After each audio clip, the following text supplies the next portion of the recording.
Bab 1.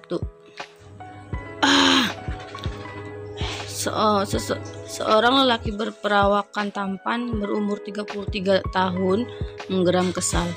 Dia adalah Zion Smith, seorang CEO dari perusahaan Smith Corp. Beberapa tahun ini hidupnya lengkap. Dia mendapatkan istri yang menurutnya sangat sempurna, Alicia Lisa, wanita berumur 27 tahun, yang mampu menaklukkan seorang Zion Smith, lelaki yang terkenal akan sikap sombong dan arogannya. Zion dan Lisa awalnya hanya bos dan sekretaris. Keluarga Lisa hanya keluarga sederhana, namun kesederhanaan Lisa mampu membuat Zion Smith luluh. Sebelum menjalin hubungan dengan Lisa, Zion adalah seorang jiwa yang bebas. Dia mengikuti kehidupan layaknya kelas atas di Rusia. Dari satu wanita hingga ke wanita lain sudah tak aneh lagi bagi Zion. Dia mengoleksi puluhan jalang untuk menemani malam dan menghangatkan ranjangnya. Tapi semua kebiasaan itu Zion tinggalkan saat dia mulai tertarik pada Lisa. Lisa mampu membuatnya jatuh hati karena kesederhanaan dan kecantikannya. Lama-kelamaan, Zion dan Lisa mulai dekat. Zion tak bisa menahan diri lagi. Dia memutuskan untuk menikahi Lisa. Alicia Lisa. Setelah dilamar Zion, hati Lisa bersorak gembira. Rencana yang dia bangun dengan kekasihnya yang bernama Tony berjalan sesuai rencana. Tony dan Zion adalah sahabat. Namun, sikap tamak Tony muncul saat melihat Zion lebih sukses dari dirinya. Awalnya Tony hanya iri, namun hati Tony semakin memanas saat melihat Zion bertambah sukses dari tahun ke tahun. Hingga satu ide muncul di kepalanya. Dia meminta bantuan kekasihnya yang tak lain adalah Lisa untuk menggoda Zion, berharap Zion mempercayai Lisa dan Lisa bisa memanfaatkan kekayaan Zion. Sebagai seorang sahabat, tentu Tony sudah tahu bagaimana tipe wanita sahabatnya. Benar saja, tak butuh waktu lama untuk Lisa mendapatkan hati Zion. Kini pernikahan mereka sudah menginjak ke 4 tahun. Sebagian harta Zion sudah berpindah atas nama Lisa, dan kali ini Zion mengetahui semua akal busuk istrinya dan Tony. Lisa sudah berhasil merebut 1/4 harta Zion. Dan kini Lisa duduk dengan tenang di hadapan Zion yang sedang menggeram kesal. Aku harap kau tidak mempersulit perceraian kita. Tanda tangan ini dan kita resmi bercerai, ucap Lisa dengan angkuhnya. Saat ini Zion dan Lisa tengah berada di kantor Zion. Zion berusaha menetralkan amarahnya. Zion yang sedang berdiri langsung duduk di hadapan Lisa. Berapa si berdebah itu membayarmu? Tanya Zion dengan mempertahankan sikap tenangnya. Lisa menaruh gelas teh yang baru saja diseruputnya. Dia memandang Zion dengan tatapan mencela. Kau terlalu bodoh, Zion. Aku dan Tony saling mencintai, dan kini kami hanya tinggal menikmati harta yang aku dapat selama 4 tahun menjadi Nyonya Smith. Balas Lisa dengan angkuh. Zion mengeraskan rahangnya. Dia menahan amarah yang bergejolak di dalam dadanya. Dia berharap ini hanya mimpi. Karena walau bagaimanapun Zion begitu mencintai Lisa. Namun, mustahil berharap ini hanya mimpi. Karena faktanya, istri yang dipuja dan dicintainya selama 4 tahun ini berada di hadapannya dengan membawa surat cerai. Zion mengambil pulpen dari balik jasnya. Dengan cepat, Zion melakukan tanda tangan di kertas cerai tersebut. Pergilah, kejar kebahagiaanmu. Habiskan harta yang kau ambil dariku. Setelah itu, akan kupastikan kau tak akan lagi bisa bernafas bebas di negara ini. Zion berucap dengan nada dingin, namun penuh peringatan. Dia tak akan mungkin melepaskan Lisa begitu saja. Lisa bangkit dari duduknya. Dia memandang Zion dengan tatapan mencela. Kau tak akan pernah bisa mengaturku lagi. Jangan membuang tenagamu, Zion. Semoga kita tak pernah bertemu lagi, ucap Lisa. Dia pun pergi berlalu keluar dari ruangan Zion. Setelah Lisa pergi, Zion bangkit dari duduknya. Dia menuju meja kebesarannya dan mengangkat gagang telepon untuk memanggil sekretarisnya. Panggil beberapa jalang ke apartemenku. Bawakan aku minuman dengan kadar alkohol yang tinggi. Titah Zayan pada sekretarisnya. Saat ini hanya emosi yang ada di dirinya. Zayan pun menaruh kembali gagang telepon pada tempatnya. Saat Lisa keluar dari gedung kantor milik mantan suaminya, dia memandang gedung itu sejenak. Gedung yang selama ini menjadi saksi tentang kedekatannya dengan Zayan.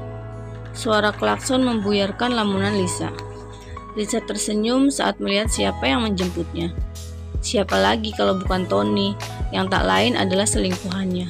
Ups, mungkin bukan selingkuhannya, melainkan kekasihnya. Apa semua sudah selesai, Hani? Tanya Tony saat Lisa masuk ke mobilnya. Yes, dia sudah menandatanganinya.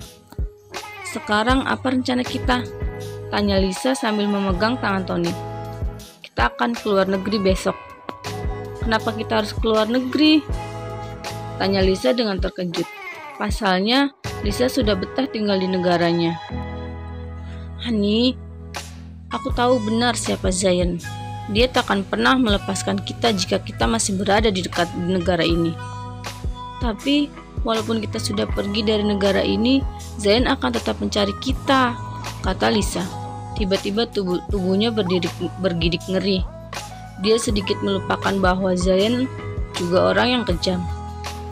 Tony terkekeh, lalu dia mencium punggung tangan Lisa. Aku lebih pintar darinya, ucap Tony dengan percaya diri. Baiklah, aku percaya padamu. Kau, tolong antarkan ini pada sekretaris Tuan Zayan. Kita seseorang pada gadis muda di depannya. Gadis muda yang berumur 26 tahun itu menoleh. Madam, kenapa saya yang harus mengantarkannya? Tanya gadis itu yang bernama Gia. Dia baru saja masuk di perusahaan Zayan seminggu yang lalu, dan dia mendengar tak boleh ada yang masuk ke ruangan Zayan di lantai paling atas kecuali atas izin Zayan. Wanita parubaya itu mendengus mendapatkan bantahan dari bawahannya. Jelas saja dia memerintahkan Gia, karena jika Zayan tak puas dengan laporan karyawannya, sudah pasti karyawan itu akan mendapatkan cacian dan umpatan serta dianggap tidak becus dalam bekerja. Kau anak baru di sini, jadi cepat jangan membantah, ucap wanita parubaya itu dengan sedikit berteriak. Tak mau bermasalah dengan orang di tempat bekerjanya, dia pun bangkit dari duduknya dan berjalan ke arah menuju lift untuk menemui bosnya. Saat di dalam lift, Gia meremas kedua tangannya.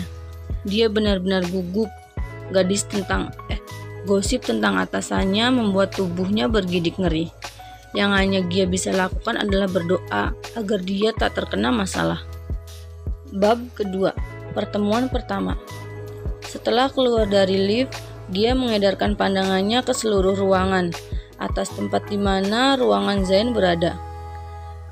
Alisnya mengerut heran saat melihat meja sekretaris Zayan kosong. Dia mulai melangkahkan kakinya dengan sedikit gemetar. Sampailah dia di depan ruangan Zayan. Dia menghembuskan nafas beratnya beberapa kali. Dia ingin mengetuk tapi rasa takut menghinggapinya. Dengan memberanikan diri, Gia baru saja akan mengayunkan tangannya untuk mengetuk, namun tepukan di bahu Gia dari belakang membuat Gia terjolak kaget, dan dengan cepat Gia berbalik untuk melihat siapa yang menepuknya. Maaf, ucap Gia terbata-bata. Dia langsung menunduk tanpa melihat siapa yang menepuk pundaknya. Orang yang menepuk pundak Gia yang tak lain adalah Mark. Sekretaris Zayan menyeringat heran saat melihat seorang wanita muda akan mengetuk ruangan bosnya. Mark merasa heran karena baru kali ini ada yang berani mengetuk ruangan Kenzo selain dirinya. Maaf nona, Anda siapa? Tanya Mark dengan ramah. Dia mulai berani mengangkat kepalanya untuk melihat Mark. Matanya bersibobrok langsung dengan mata hijau milik Mark. Saya ingin mengantarkan ini, Tuan. Dia menyodorkan map yang berisi dokumen. Mark mengambil dokumen dari tangan Gia. Dia membuka map tersebut, lalu melihat isinya. "Maaf Tuan, kalau begitu saya permisi," pamit Gia saat Mark masih meneliti dokumen. Baru saja Gia akan melangkah, pintu ruangan Zain terbuka. Gia meremas tangannya dengan gugup. Dia sungguh takut melihat Zain. Tanpa menoleh ke belakang, Gia bergegas melangkahkan kakinya. Yang dipikirannya adalah pergi sejauh mungkin dari lantai tersebut. Sedangkan Zain hanya menatap kepergian Gia dengan datar. Dia tahu bahwa kehadiran Gia di lantai atas untuk mengantarkan dokumen, karena Mark memegang mat tersebut. "Anda akan keluar, Tuan?" tanya Mark pada Zain. "Kau sudah menyiapkan pesananku, Mark?" tanya Zain. "Semua sudah siap, Tuan. Mereka sudah berada di apartemen Anda." Zain pun langsung melangkahkan kakinya, tanpa menjawab lagi ucapan Mark. Zain menaiki lift yang akan tertutup dengan tangannya, yang kebetulan berisi Gia di dalamnya. Gia yang sedang melamun langsung mendongak melihat ke arah Zain. Duk, duk, duk. Tubuh Gia menegang melihat lelaki di depannya. Bukan karena Gia melihat Zain sebagai CEO di tempat dia bekerja, melainkan karena Zain adalah lelaki masa lalunya. Gia benar-benar merasa tercengang karena melihat lelaki yang dulu menjadi masa lalunya, sedangkan Zain hanya melihat Gia dengan tatapan datar. Dia langsung melangkahkan kakinya masuk ke dalam lift dan langsung menekan tombol. "Tunggu, apa dia tidak mengingatku?" Gia sibuk dengan lamunannya, hingga tak sadar bahwa lift sudah mencapai di lantai bawah. Saat Zain keluar dari lift, barulah Gia tersadar bahwa dia sudah sampai di lantai bawah. Semua memandang Gia dengan tatapan aneh. Bagaimana tidak, ternyata Gia salah memakai lift. Dia malah turun menggunakan lift khusus CEO. Entah harus bersyukur atau merasa.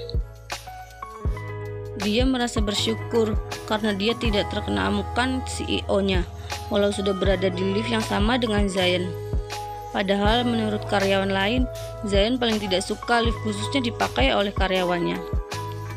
Zain memacu mobilnya dengan kecepatan penuh. Dirinya amat frustasi karena menghadapi perceraian serta pengkhianatan istri dan sahabatnya. Dia ingin segera sampai di apartemennya dan menuntaskan amarahnya dengan bermain bersama para jalang. Tak butuh waktu lama, Zain sampai di apartemennya. Dia turun dari mobil mewahnya dengan melonggarkan dasi. Saat masuk ke apartemennya, dia disuguhi dengan pemandangan yang membuat tubuh bawahnya menegang. Beberapa wanita sudah memakai lingerie dan juga ada beberapa alkohol sudah berjajar di atas meja sesuai pesanannya. Salah satu wanita tersebut maju ke arah Zain. "Kau sudah lama tak memanggil kami," ucap wanita tersebut sambil berbisik di telinga Zain. Zain langsung mencium bibir wanita itu dengan kasar. Lalu dia mendorong tubuh wanita itu menuju beberapa wanita lainnya yang sedang duduk di sofa dengan posisi menggoda. "Puaskan aku," titah Zain dengan nada serak, serta melepaskan tautannya dari salah satu wanitanya. Tanpa menunggu lama lagi, wanita itu segera beraksi, dan Zain langsung mengambil botol alkohol dan menenggaknya.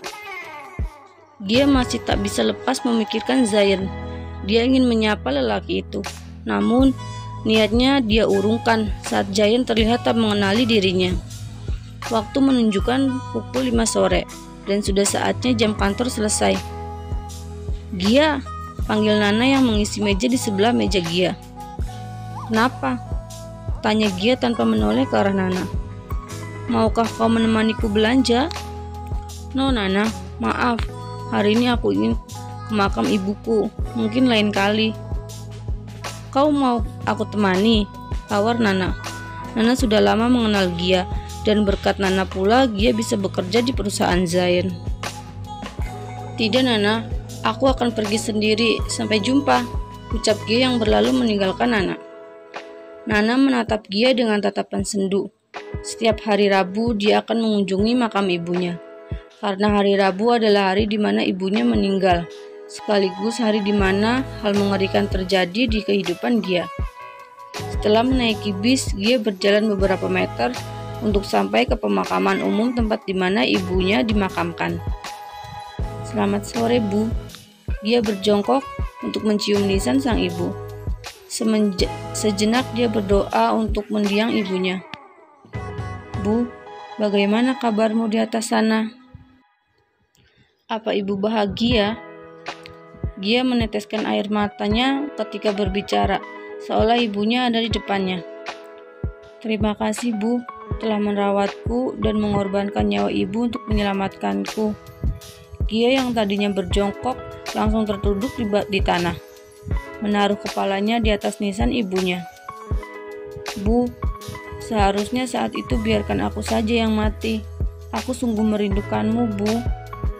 Gia kembali menangis terseduh-seduh saat mengingat peristiwa kelam tersebut, di mana peristiwa itu merenggut ibunya yang hanya Gia miliki satu-satunya. Seorang lelaki berdehem mengganggu Gia yang sedang menangis.